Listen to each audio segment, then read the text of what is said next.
Hi everyone, I'm Alex Marchi. I'm a native Italian actor trained and based in London.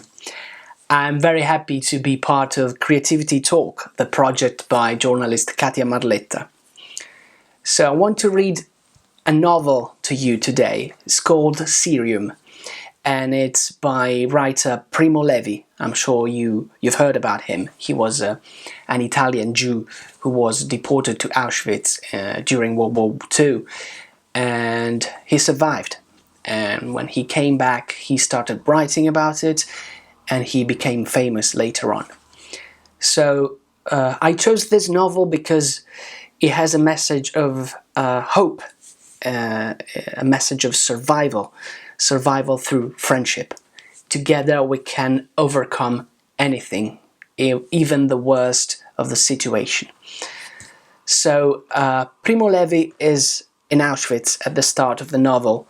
He's been there for about 8 months. But he knows, and everyone else as well, that the war is about to end. The Russians are not far away. They say about 2 months. Bombings are happening every day. So now more than ever, he has to survive. He has to find a way. But he's extremely hungry. And this is the story.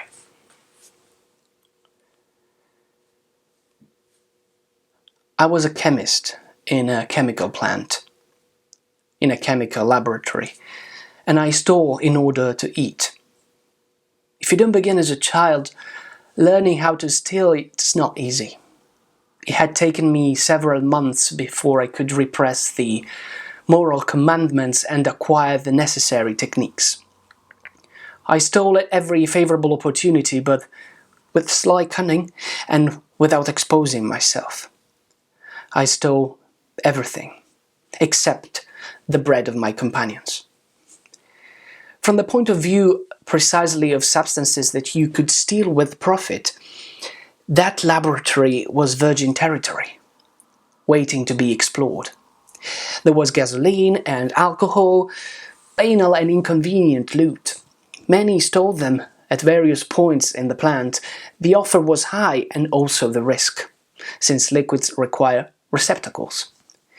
Since I lacked the proper packaging materials, the ideal loot would therefore have to be solid, not perishable, not cumbersome, and above all, new. It had to be of high unitary value, that is, not voluminous, because we were often searched at the camp's entrance after work.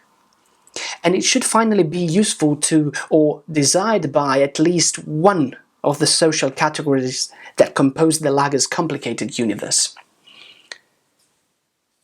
There was a mysterious jar in one of the shelves. It contained about 20 grey, hard, colourless, tasteless little rods, and didn't have a label. This was very strange because it was a German laboratory, and Germans never forget labels. In the situation, I certainly didn't dispose of the equipment and tranquility necessary to identify the nature of those small rods. Just to be sure, I hid 3 in my pocket and carried them with me that evening into the camp. They were about 25 millimeters long and had a diameter of 4 or 5. I showed them to my friend Alberto. Alberto took a penknife out of his pocket and tried to cut into one of them. It was hard, resisted the blade. He tried to scrape it. We heard a slight crepitation and saw a spray of yellow sparks. At this point, diagnosis was easy. It was iron cerium, an alloy from which the common flints of cigarette lighters are made. But why were they so large? Alberto explained to me that they were mounted on tips of oxyacetylene torches to ignite the flame. At this point I felt skeptical about the commercial possibilities of my stolen goods. They could perhaps be used to light a fire, but in the lager, matches, illegal, were certainly not scarce. Alberto reproached me. For him, renunciation, pessimism and discouragement were abominable and culpable. He didn't accept the concentration camp universe. He rejected it both instinctively and with his reason, and he didn't let himself be tainted by it. He was a man of good and strong will, and miraculously he had remained free, and his words and his acts were free. He hadn't bowed his head, he hadn't bent his back. A gesture of his, a word, a smile had a liberating virtue. They were a rip in the rigid fabric of the lager. And all those who had contact with him felt this, even those who didn't understand his language. I believe that nobody in that place was loved as much as he was. He reproached me. You should never be disheartened, because it is harmful and therefore immoral, almost indecent. I had stolen the Cerium. Good. Now it's a matter of launching it. He would take care of it. He would turn it into a novelty, an article of high commercial value. We must be more astute. I didn't know, but he did. He always knew everything about everyone, and yet he didn't know German or Polish and had very little French. That in the plant there was a clandestine industry of cigarette lighters. Unknown craftsmen, at spare moments, made them for important persons and civilian workers. Now, flints are needed for cigarettes, and they had to be of a certain size. We had to thin down the rods I had. But how could we thin them down, and how much? Don't make difficulties, he told me. Leave it to me. You just worry about stealing the rest of the meat. And next day, I had no trouble in following Alberto's advice. Along about 10 in the morning, the siren of the Flieger alarm, the air raid alarm, burst out. It was nothing new by now, but each time this happened, we and everyone, struck by anguish to the marrow of our bones. The Germans were more frightened than we were by the bombings. We irrationally didn't fear them because we knew that they were not aimed at us but at our enemies.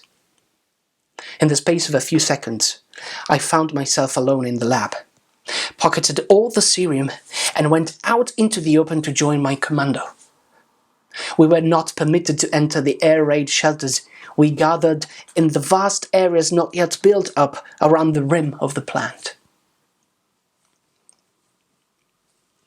According to Alberto, the price of a lighted flint was equivalent to a ration of bread, that is, 1 day of life.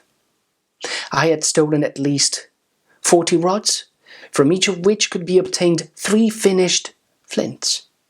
The total, 120 flints, 2 months of life for me, and 2 for Alberto.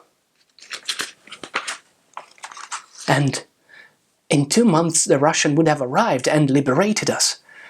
And finally the Cerium would have liberated us. An element about which I knew nothing, save for that single practical application. That evening I brought into camp the small rods and Alberto a metal plate with a round hole. It was the prescribed caliber to which we had to thin down the rods in order to transform them into flints and therefore bread.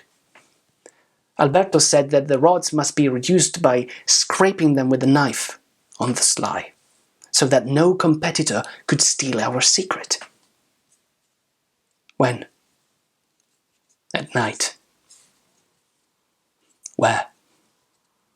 In the wooden hut, under the blankets, and on top of the pallet full of shavings, thus running the risk of starting a fire and, more realistically, of being hanged.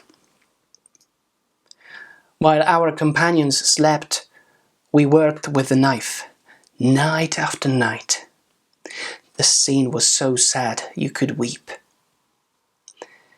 A single electric bulb weakly lit the large wooden hut, and in the shadows, as in a vast cave, the faces of other men were visible, racked by sleep and dreams, tinged with death. They worked their jaws furiously, dreaming of eating. Many of them had an arm or a naked skeletal foot hanging over the side of the bunk. Others moaned or talked in their sleep. But we too were alive and didn't give way to sleep. We kept the blanket raised with our knees, and beneath that improvised tent scraped away at the small rods, blindly and by touch. At each stroke, you heard a slight crackle and saw a spray of yellow sparks spurt up. At intervals, we tested to see if the rod passed through the sample hole. If it didn't, we continued to scrape. If it did, we broke off the thinned down stub and set it carefully aside. We worked for 3 nights. Nothing happened. Nobody noticed our activity, nor did the blanket or pallet catch fire. And this is how we won the bread which kept us alive, until the arrival of the Russians, and how we comforted each other in the trust and friendship which united us.